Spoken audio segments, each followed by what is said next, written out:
não podemos vilanizar o agro.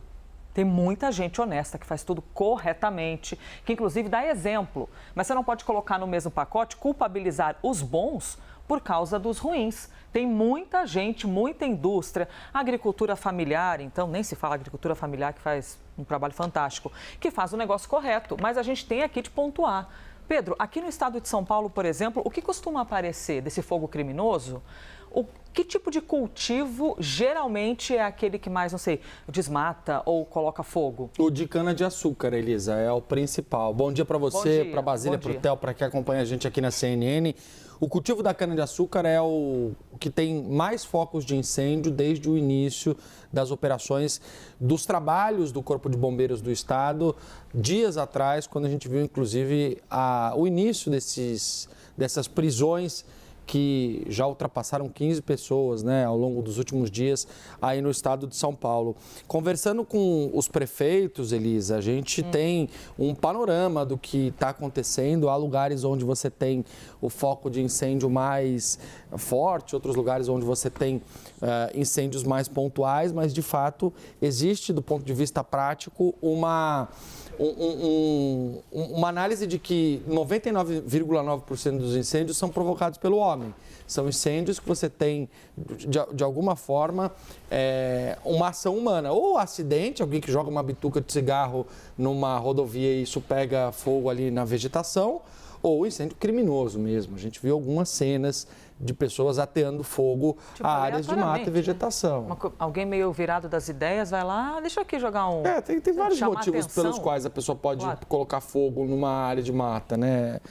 Você pode ter desde uma briga de vizinhos, de terrenos, que pode causar que um pode atear fogo à área do outro, até algum manejo de vegetação, de cultivo, a área de pastagem, isso como uma estratégia. Geralmente, né? Eu não tenho esse dado efetivamente de quantos por cento é de fato incêndio causado, por exemplo, por uma intenção do agronegócio, Elisa. Na verdade, eu nem sei se a polícia tem esse dado, porque muitas vezes você chega para socorrer o incêndio, o fogo está lá. Você primeiro combate, depois você vai ver o que pode ter acontecido, né? Então, nos poucos casos que a gente viu, que eles conseguiram chegar até as pessoas que causaram os incêndios, são casos dos mais variados tipos, de brigas de moradores em situação de rua, que um brigando contra o outro acabaram tacando fogo ali numa área de mata, até esses incêndios maiores que são causados de forma criminosa, mesmo com lança-chamas e tudo.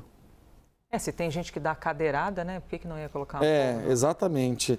No terreno do outro? Ô Pedro, você tem aqui a apuração que está aparecendo em tela, ó. Goiás tem um incêndio a cada 38 minutos em 2024, ou seja, a cada aproximadamente meia hora você tem um foco de incêndio no estado. Você imagina a população, como é que sobrevive, né? Como é que respira no meio desse efeito de panela de pressão?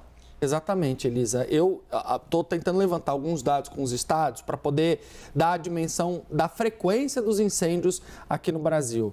Então, começando pelo caso de Goiás, a gente teve ontem um incêndio, inclusive, próximo ao Tribunal de Contas do Estado, ali em Goiânia, que o fogo começou, se alastrou e aí os bombeiros rapidamente tiveram que ir até lá e tiveram que trabalhar em cima disso. O Goiás é um dos estados que tem sido mais afetados nos últimos dias, mas não é o único. A gente sabe que os incêndios se espalharam por vários outros lugares. Por exemplo, de Goiás para o Rio de Janeiro. O Rio de Janeiro instalou um gabinete de crise na última quinta-feira.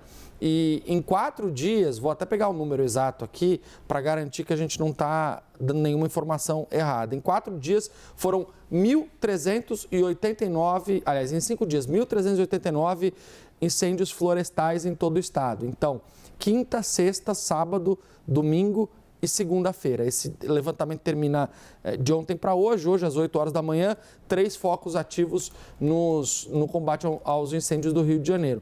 No caso de Goiás, 38 minutos, um incêndio. Isso desde o início do ano de 2024. Então, panoramas desses 2 estados brasileiros. Não são os únicos, há incêndios em outros lugares também. Além de Goiás e do Rio de Janeiro, trago aqui o levantamento do Pantanal, Elisa, porque o Mato Grosso do Sul, aquela região ali do Pantanal, tem 4 incêndios por dia desde o início da operação em abril. Essa operação, a Operação Pantanal, ela é corriqueira, ela é comum, ela acontece todos os anos. Só que ela costuma começar entre junho e julho. Neste ano, especificamente, a Operação Pantanal para combater os incêndios nesse bioma brasileiro começou em abril. E de lá para cá, uma média de 4 incêndios por dia, 168 dias de operação. Então, isso já dá claramente um panorama de qual é a situação hoje de 3 desses estados mais afetados e a frequência desses incêndios. Quando a gente ouve e vê e percebe uma reunião dos poderes para poder de fato combater as chamas, o Lula chamando lá o Arthur Lira, o Pacheco, o Tribunal de Contas, o STF, o Flávio Dino deixando o gasto superar a meta fiscal, a gente está vendo uma reedição de uma estratégia que foi adotada na pandemia da Covid-19, Elisa, porque naquela época você tinha ali claramente um trabalho para tentar garantir que você tivesse a estrutura necessária para ações de emergência com responsabilidade, mas sem a necessidade de você cumprir regras burocráticas que acabam fazendo com que o trabalho de emergência demore. Então, é mais ou menos a mesma regra que a gente viu na pandemia. O problema, Elisa, é que me parece que as coisas estão fora de timing, porque não é agora que a gente viu os incêndios explodirem no Brasil. Sim. Então, há uns 2 meses a gente já está aqui. Há 2 meses nós estamos Quando discutindo... você falou do Pantanal, por exemplo, já tem uns 2 meses que você falou do Pantanal. Exatamente, nós estamos aqui. discutindo fogo. Era, do ponto de vista climatológico, inevitável que a gente fosse chegar nesse ponto, porque a gente tinha, de fato, uma previsão de um tempo muito seco, de estiagem, que foi o que se concretizou, o que aconteceu. O que a gente não sabia é que o crime e os incêndios criminosos se espalhariam como se espalharam. Mas ainda que não houvesse este fator, o governo poderia ter feito este trabalho que está fazendo como remédio, ser feito como prevenção. Isso poderia ter começado lá atrás. O governo poderia ter montado um gabinete de crise com os governadores. Você tem a Liga Bom, que é a Liga dos Bombeiros do Brasil. Poderia ter usado essa estrutura para poder criar um fórum de governadores, um fórum de agentes da Defesa Civil, dos chefes dos bombeiros dos estados, para que eles pudessem, inclusive, facilitar na logística. Você vai no Pantanal hoje, você tem bombeiros do Rio Grande do Sul, você tem bombeiros de Sergipe. Por quê? Porque sem ter estrutura suficiente para poder combater o fogo, os estados acabam emprestando agentes de outros estados que são menos afetados. O Rio Grande do Sul é um dos estados menos afetados com os incêndios. E sofreu com a fumaça, mesmo não tendo incêndio, Exatamente, né? a fumaça chegou lá. Agora, por que fazer isso no varejo? Por que não fazer isso no atacado? Por que não há um órgão nacional que faz essa coordenação de ajudar a estruturar essa rede, até para facilitar o diálogo dos estados? De um ponto de vista de estratégia de Estado mesmo. O ministro Paulo Pimenta, quando fala, nós queremos uma estratégia de Estado, não uma estratégia de governo, ele está trazendo para a mesa todos esses outros agentes que fazem parte da resposta do serviço público. A questão é, por que essa mesa está montada agora? Por que ela não estava montada em julho, quando a gente viu os incêndios piorando no Brasil?